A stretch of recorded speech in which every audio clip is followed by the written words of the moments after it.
Hey, Rick.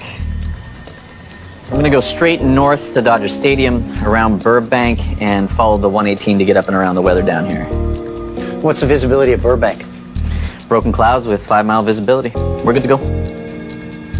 Ara Zabayan is a helicopter pilot with more than 8,000 flying hours. They'll be here in about 15 minutes. I'll meet them here and help get them loaded. Roger that. He's the chief pilot for Island Express, a helicopter charter company based in California's Los Angeles County.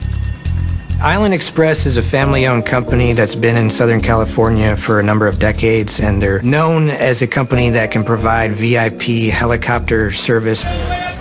Amongst their high-profile regular customers, media star Kylie Jenner, LA Clippers superstar Kawhi Leonard, and today's client, LA Lakers great Kobe Bryant.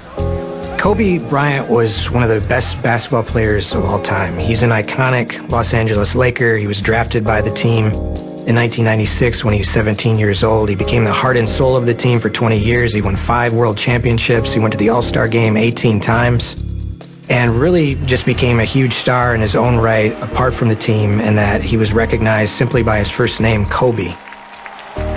How's everyone doing today? Ara Zabayan has flown Kobe and his family dozens of times. Let's get going.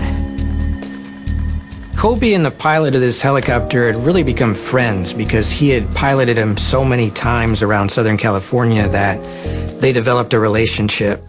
Kobe Bryant flies in a luxury Sikorsky S-76B. It's configured to carry 8 passengers.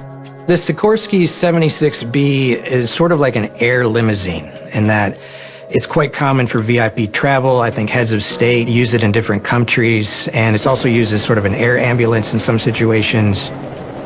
It's spacious and reliable. It really considered about as safe as they come.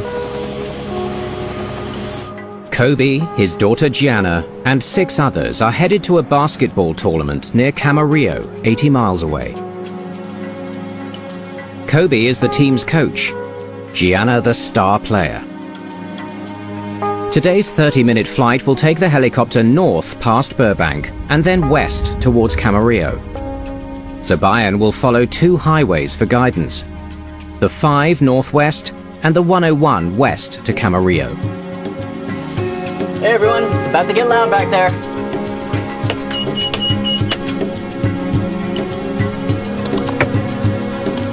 Copter 72 Echo X-ray Island Express for East 1 departure. Helicopter 72 Echo X-ray, cleared for departure from Island Express. Have a good flight. Good flight to Echo X-ray. Just after 9 a.m., the helicopter lifts off from Santa Ana. The destination is Kobe Bryant's Mamba Sports Academy. It's a regular journey for Zabayan. He flew this same group there and back yesterday. He was a very experienced pilot. He was able to fly the helicopter at speed, at low altitude, in a very dense airspace, and deal with weather at the same time. Since his early days as a player, Kobe Bryant has preferred helicopter travel to the crowded freeways of Southern California. He routinely uses helicopters for his personal and professional travel. Kobe loved to fly by helicopter just because he loved how much time it saved him. Kurt Dietz also flew for Island Express. Flying in LA is like nowhere else. There is a large congestion of multiple types of airspace in a small area. So you're always in and out of airspace. Today's flight will first need to pass through the controlled airspace surrounding Burbank, and then Van Nuys.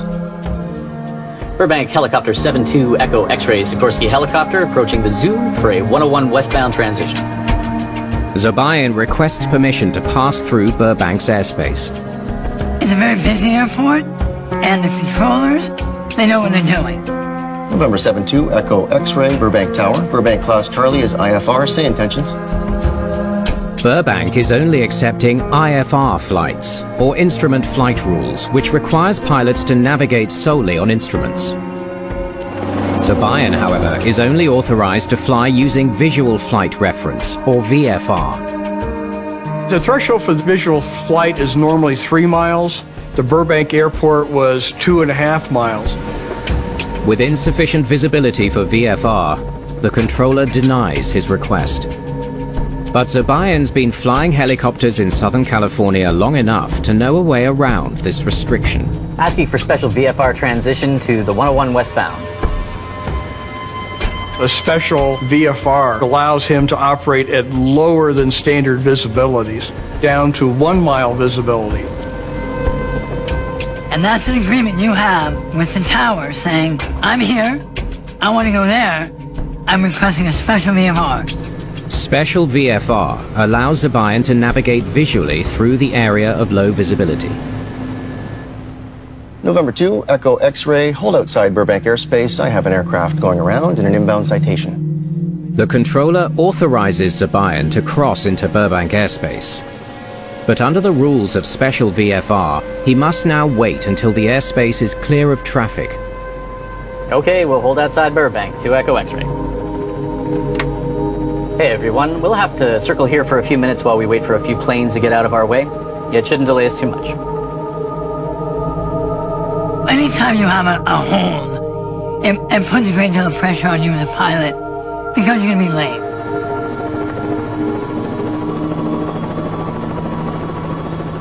Finally, after holding for 12 minutes, the Burbank airspace clears and Zobayan is allowed to pass through. November 2, Echo X-ray, cleared through Burbank, maintain special VFR. Copy that, we'll maintain special VFR, Copter 2 Echo X-ray. From Burbank, the helicopter will follow the I-5 freeway northwest, and then the 118 around the top of Van Nuys airspace, then south to follow the 101 to Camarillo.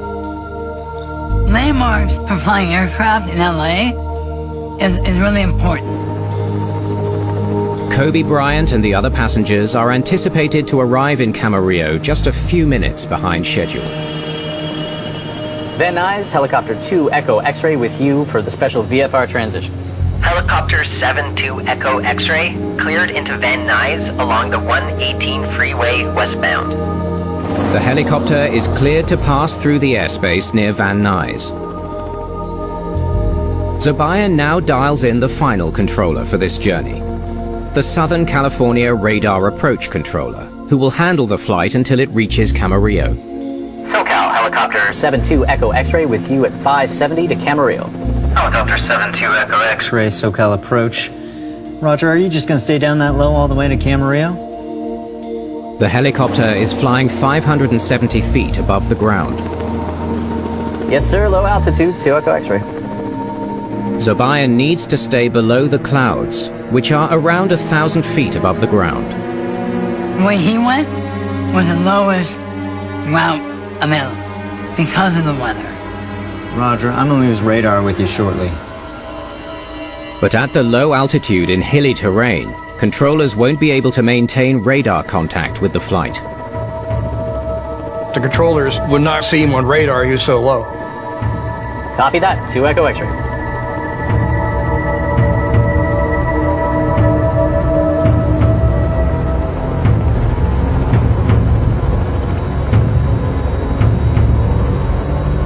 Less than 10 minutes from his destination, the visibility gets worse. In the Los Angeles Basin area, it's well known to get this marine layer of colder water temperatures, warmer air, where you get these low clouds and you get lower visibilities. Zobayan radios in his intention to climb above some low clouds. We're going to go ahead and start our climb to go above the layers.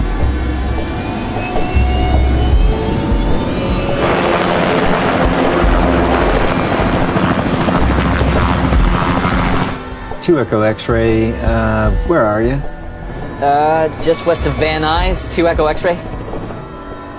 2 Echo X-ray, ident. The controller hasn't been tracking the helicopter. He needs Zobayan to flash his transponder signal so he can locate it on his screen. You press a button on your transponder that flashes on their radar screen so they know where you are. Ident.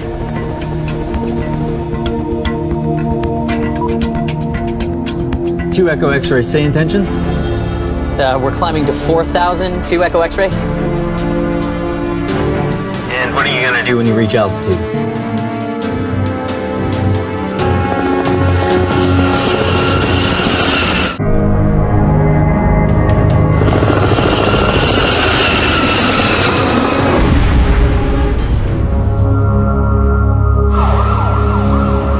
In the hills near Calabasas, witnesses see a helicopter emerge from the clouds and hit the ground.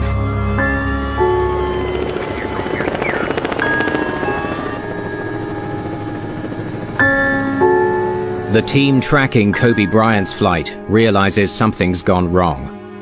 The helicopter should have landed at Camarillo by now. It has disappeared from their flight tracker. We have some breaking news. A helicopter crash in Southern California. Los Angeles County Sheriff's deputies responding to reports of that crash just before 10 a.m. Pacific time. It's located in the Calabasas area. It doesn't take long before the media is reporting the tragic news. Kobe Bryant, his 13-year-old daughter, along with 7 other people, have been killed in the helicopter crash. It's just one of those things where you can read the words and you kind of process them, but you don't really.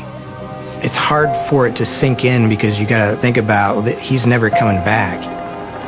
He was the guy, he was my icon, my role model who got me into the sport, who got me playing. I'm just at a loss for words right now. You won't see another player like him again. He will be missed. There is this tremendous outpouring of grief in Los Angeles. People flocked to Staples Center, left all kinds of different mementos. This is much bigger than basketball, I think, just because I think Kobe was a real symbol, you know, of just hard work and dedication. Everybody was really just heartsick by what happened. Love you, Kobe. Love you, Gigi, and all the family.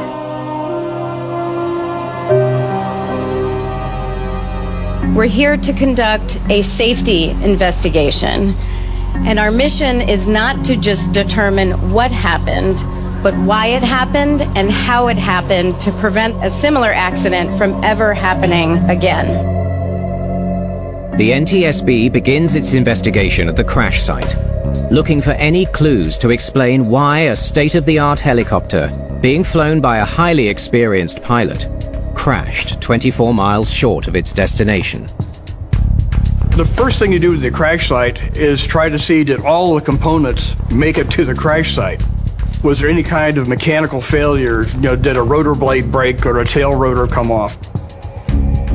The team uses a drone to scan the accident site and study the shape of the debris. Looking at this accident site is very clear. This was a relatively high rate of descent. The helicopter hit and the wreckage then bounced about 90 feet to where it came to a rest. So there was a lot more vertical speed here than you have at horizontal speed. And all the parts of the helicopter made it to the accident site.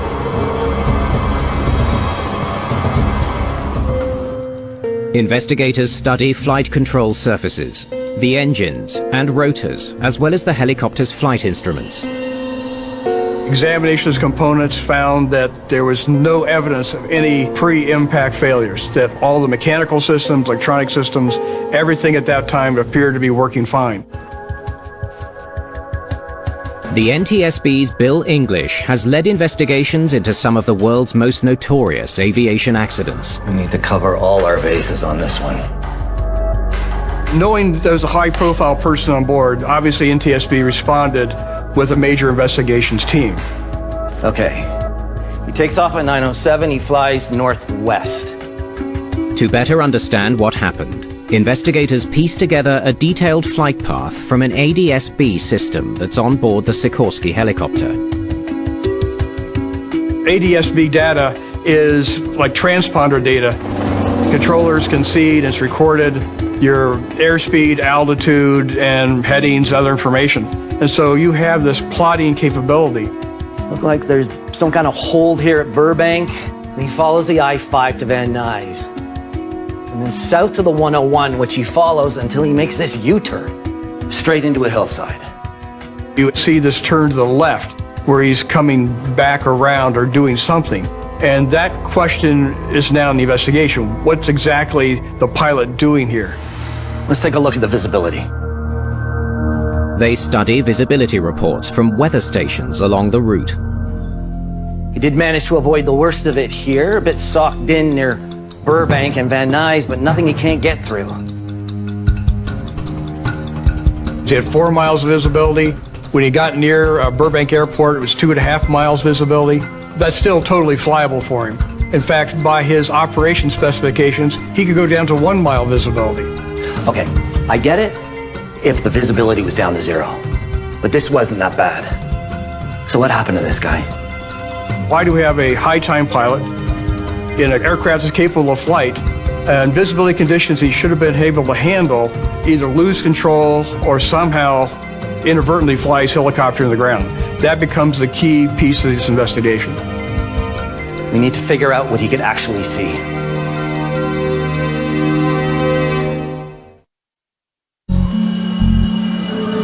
We have a request for the public.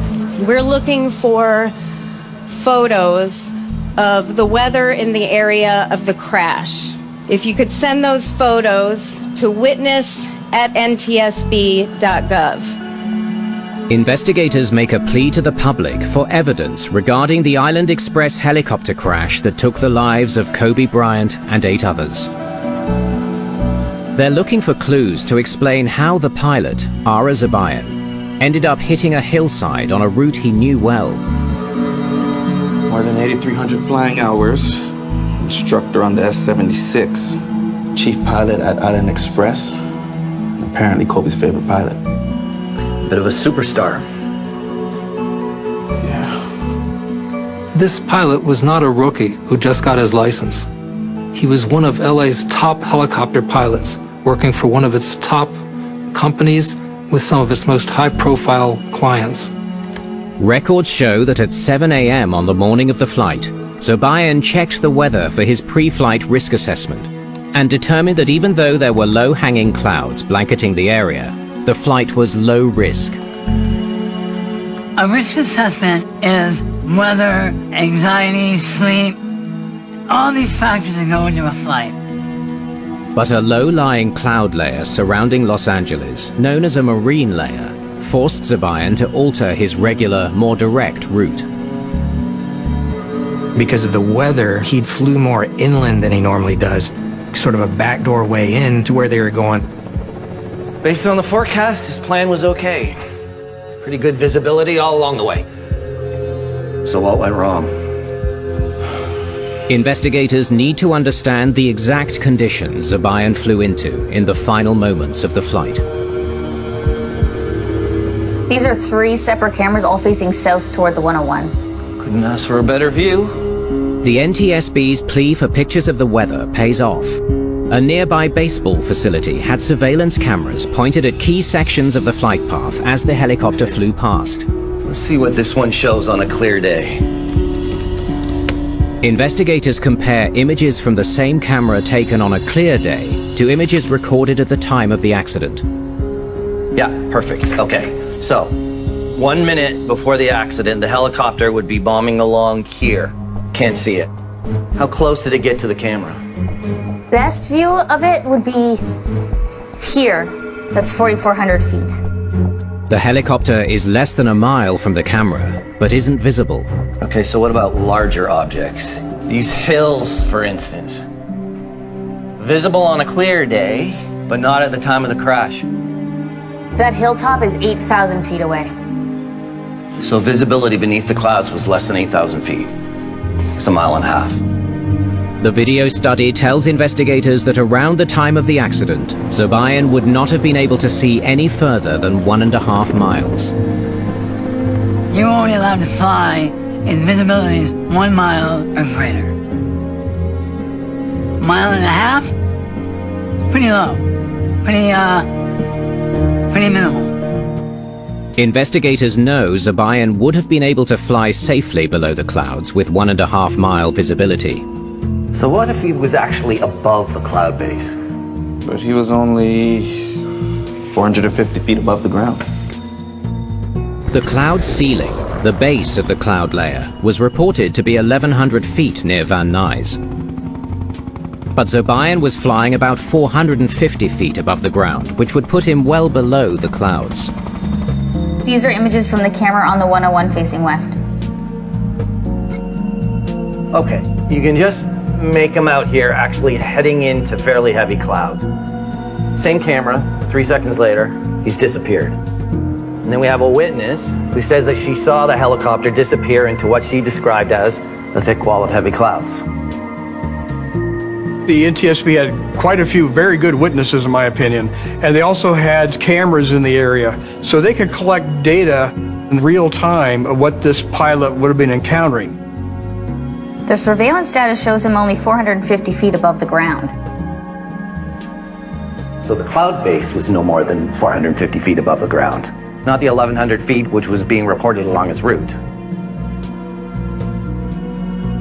The report at an airport 5 miles away can be greatly different than what you're encountering because of uplifting winds and that type of thing around the hills.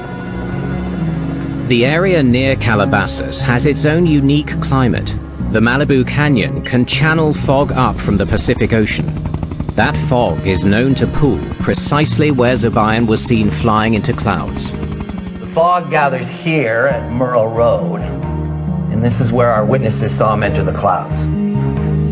Investigators have determined that just over a minute before the accident, Zobayan flew into dense clouds that would have reduced his visibility to near zero.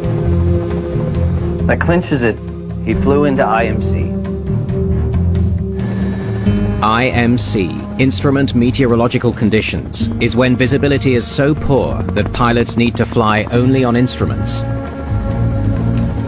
They were only authorized to fly under visual flight rules. Legally, he's not allowed to enter it. He's only allowed to go in visual conditions only. And yet he did. In aviation, there's a term for VFR pilots who fly into low visibility conditions. It's called an inadvertent encounter with IMC. It can happen at night where you fly into a cloud that you didn't see. It can happen that you're choosing to avoid something and you inadvertently go into a cloud. Unfortunately, it's an accident that happens way too often. Inadvertent IMC is a leading cause of aviation accidents over the past 10 years. More than 80% of them are fatal. You can't see where the horizon is, and you can't see the sky from the ground. You don't know visually, which is our main sense. You have to rely on secondary senses, such as sense of balance, and there are illusions that come up. An inadvertent encounter with instrument conditions is so potentially dangerous that pilots are trained to do whatever they can to avoid it. How did he let himself get into this situation? Let's see his speeds and altitudes. The data from the ADSB gives investigators a detailed picture of the helicopter's altitude and speed as it approached Calabasas. If Zobayan tried to avoid the worsening conditions, the data would show it. He's bombing along here at about 140 knots. Visibility's getting worse and worse, but he's not slowing down. He's not turning around, he just keeps going. Why?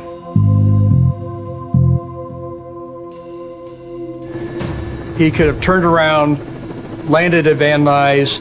He could have circled for a while. We're near the airport waiting for the conditions to improve. For whatever reason, we don't know. He chose none of those options. The team now considers the widely held belief that Zobayan was pressured to continue the flight by his high-profile passenger. A lot of people wondered after the crash happened if Kobe, being Kobe, might have put pressure on this pilot to get to where he wanted to go, because that's the whole reason that he was taking the helicopter in the first place, is to get from point A to point B and do it without any unnecessary delays. The same passengers take the same flight the day before the accident. They're scheduled to take off at 9:45, but Kobe changes that to 9. They moved it up by 45 minutes so that Kobe could watch another team or teams play in preparation for his daughter's basketball tournament on Sunday.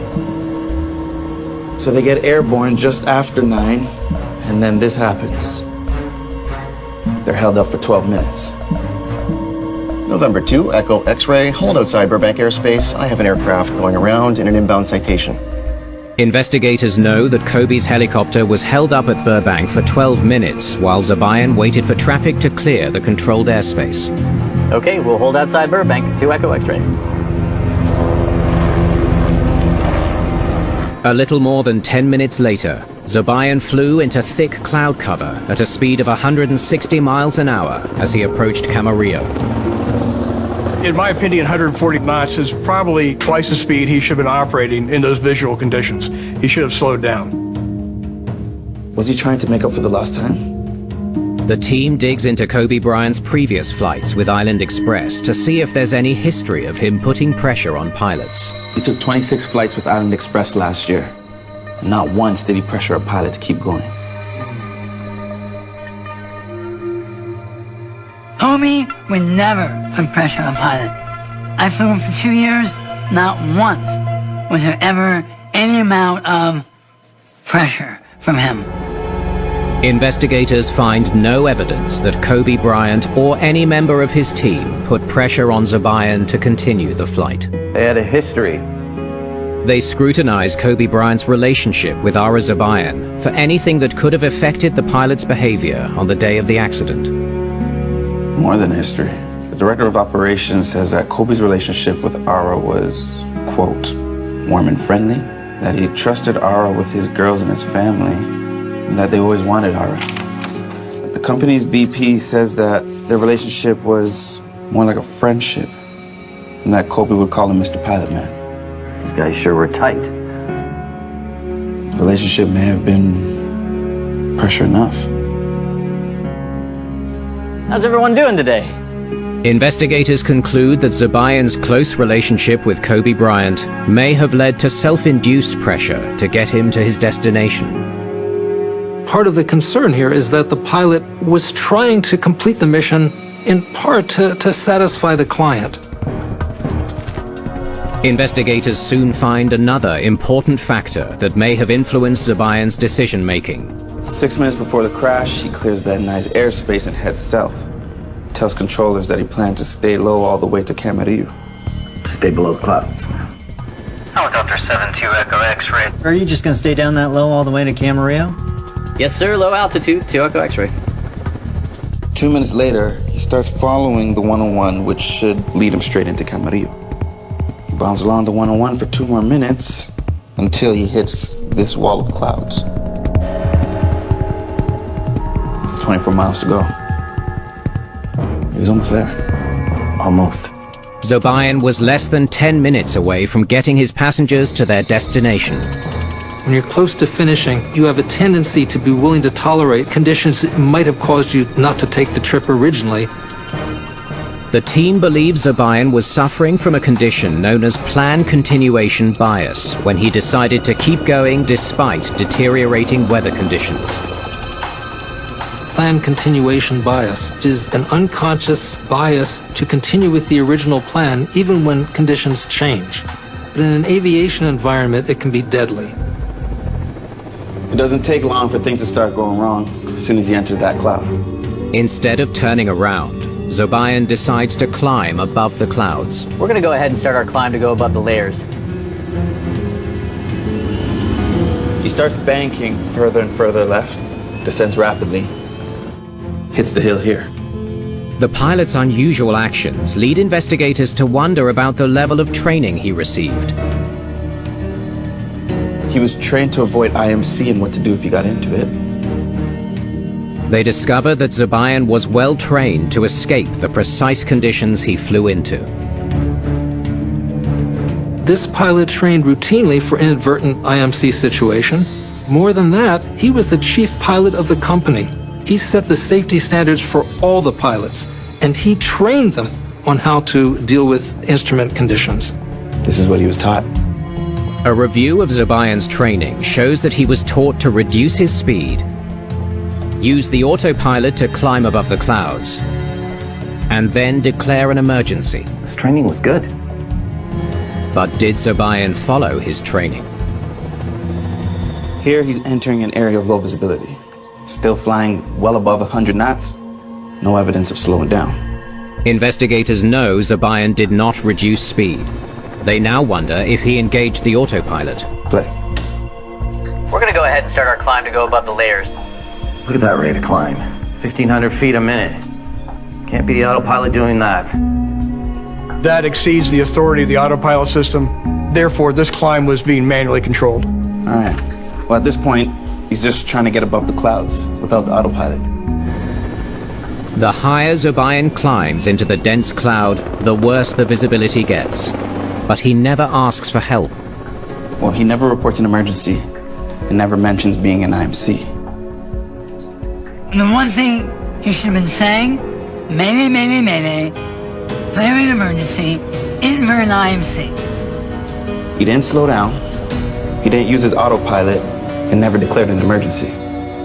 He ignored all his training. There are basic procedures that should be followed, and you have to have a very cautious approach to any sort of instrument conditions. This was not evident in the way the pilot flew that day. By ignoring his training, Zobayan found himself in a rapid climb with no visibility and without the help of the autopilot. Prime conditions for becoming spatially disoriented. Anne-Marie Landman studies the effects of spatial disorientation in pilots. If you take away outside visual reference from a pilot, then he or she will really have to trust the instruments. Because if you don't have outside visual reference, then any sensation that you feel can be very misleading. Did Ara Zobayan suffer the effects of disorientation after flying into dense clouds? 2 Echo X-ray, say intentions. Zobayan's last words show that's precisely what happened. We're climbing to 4,000, 2 Echo X-ray. Did you hear that? It's like he completely lost his bearings. The recording tells investigators that Zobayan believed he was climbing when he was actually descending rapidly towards the ground in a steep left turn. It's what aviators call the graveyard spiral. To ride that aircraft? No. In a mountainous area, you're none. You're absolutely none. The team has pieced together a picture of a pilot who flew into prime conditions for causing disorientation. Zobayan's problem starts just after he flies into the cloud. He decides the best thing to do is to fly above it. But as he climbs, visibility worsens, and his reference to the highway below and the horizon ahead quickly disappear. It's all but impossible for pilots to determine a plane's pitch and roll without a visual reference to their surroundings. Without visual cues, the human body is unable to maintain its spatial bearings. The result is disorientation. As the highway below veers left, Zobayan tries to stay with it. He puts the helicopter into a gradual left turn. He's not looking at the instruments at this point. He was perhaps looking down to search for the highway that he was following before. 2 Echo X-ray ident. Zobayan now faces a distraction that makes the situation significantly worse. Ident. He is forced to identify himself to the controller. It's not only a distraction, it forces him to move his head, which increases the risk of disorientation. We advise pilots to not move their head around when they're flying without outside visual reference. This is moving the fluid in your inner ears, and this actually makes you a little bit more susceptible to illusions. The highway now veers off to the right, but he's lost sight of it. He's banking further and further to the left without even realizing it. 30 seconds from impact. Disorientation sets in. The turn is so gradual and it is so slow that the onset, it seems that he's not feeling that. So for him, it still feels that he's flying level. And he gets to 1,600 feet and he starts to descend without even knowing it. It's clear that prior to the accident, the pilot really did not know what the helicopter was doing, because he was asked his intentions and he indicated that he was climbing to 4,000 feet. We're climbing to 4,000 to Echo X-ray. At that point, the helicopter was not climbing. It was descending towards a crash, and the pilot didn't realize it. He's now in a rapid descent, and likely looking for clear skies above, not noticing what his instruments are showing. Without having outside visual references and not being focused on your instruments, it's very easy for that to happen, and it does happen far too often. He's so far over, it's like he lost all his lift. He's plummeting to the ground. Graveyard spiral. Classic. About a minute after entering the clouds, he hits the ground like this, almost on his side, at more than 160 knots. There's no sign he ever figured out what was really happening. Kobe Bryant and 8 others died as a result of an all-too-common scenario. A helicopter pilot flying IMC and becoming disoriented. We need something to help pilots understand that just because you feel like your body is being pushed down in the seat doesn't mean you're climbing. That device exists, and it's helping train pilots in the Netherlands. The one-of-a-kind simulator lets researchers reproduce the feeling of spatial disorientation without pilots having to leave the ground. Okay, Maarten, so how are you feeling now? Feeling pitched up. You're feeling pitched up? Yeah. Investigators, hoping to prevent the kind of accident that caused Ara Zabayan to get so badly disoriented, are looking closely at the work being done in labs like this one at the Netherlands Organization for Applied Scientific Research, or TNO. We investigate the effects of spatial disorientation on pilot performance. Zabayan believed he was climbing when he was actually descending and was unaware that he was in a steep left turn. He was suffering from two of the most common illusions affecting pilots: somatogravic, involving his sense of pitch, and somatogyral, involving his sense of roll. Spatial disorientation is a factor in about 30% of fatal helicopter crashes. This rotating chair helps pilots experience the effect of the leans, the inability to recognize that you are in a steep turn. When a pilot starts to turn, the fluid in the inner ear responds and it's telling that he or she is in a turn. But after a while, the fluid sort of settles, so it actually feels as if they're flying level again. This pilot is using his thumbs to show the direction he believes he's turning. For the first few seconds, he's right. But as the fluid in his ear settles, he no longer senses the turn. This is the identical illusion that Ara Zabayan experienced. It's why he never realized that he had entered a gradual left turn once he lost sight of the highway below, even though his instruments would have been telling him precisely that. We train them here to really trust their instruments and to really be focused on their instruments, especially in situations of low visibility. But the heart of TNO's facility is this simulator called Desdemona. Okay, so here's what's going to happen. You just have to wait for our mark, and then you just have to level the aircraft. But you have to do that without the instruments, so only based on your gut feeling. It's a disorientation demonstrator, which safely simulates the effects of pitch and roll illusions on pilots. It's the only one in the world. Okay, Maarten, so first you're just going to fly a little bit to get acquainted with the controls, all right? So, yeah, so you have the instruments available. Yep. Okay, let's start the simulation. Unlike simulators that are attached to the ground, Desdemona can simulate unlimited degrees of pitch, yaw, and roll, as well as the forces of acceleration. It's really important to have a simulator that can really create a constant force, or constant force that feels like acceleration. Continue to climb. Continuing climb. Pilot Martin Kemner is about to experience the same sensation that Zabayan felt moments before the crash.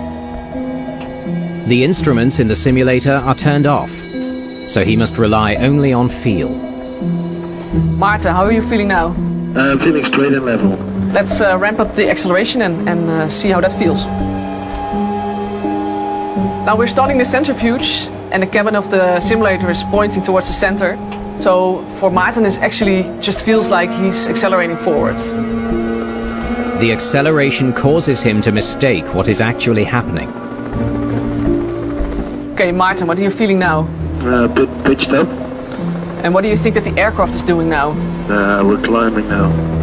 If you're accelerating forwards, yeah, the little hairs in your inner ear will actually give a constant signal that is the same as if you're being pitched up. We're climbing to 4,000 to Echo X-ray. It's the exact illusion that caused Ara Zabayan to believe he was still climbing when his helicopter was in a steep descent. So can you now bring the nose back to level? Yep, sure. So you can see that he's bringing the nose below the horizon. For him, this actually feels level. So shall we show him the instruments? Oh my god. Yeah. I'm 20 degrees nose down. Okay, can you recover? Yeah. We hope that this helps them to recognize spatial disorientation when it occurs. Secondly, we also hope to teach them some skills that help them to manage spatial disorientation if it occurs. Wow, that was it. It was crazy. I believe that as a tribute to the victims of this accident, The industry needs to realize how common and sinister these effects can be and develop better safety standards. As a result of NTSB recommendations, the Federal Aviation Administration is evaluating tools like Desdemona that can be used to train more pilots how to recognize and cope with the effects of disorientation. The last thing the NTSB wants to do is go back and investigate this kind of accident all over again. And through the death of this person and people on board, hopefully this will be the one to help improve safety. Time will tell.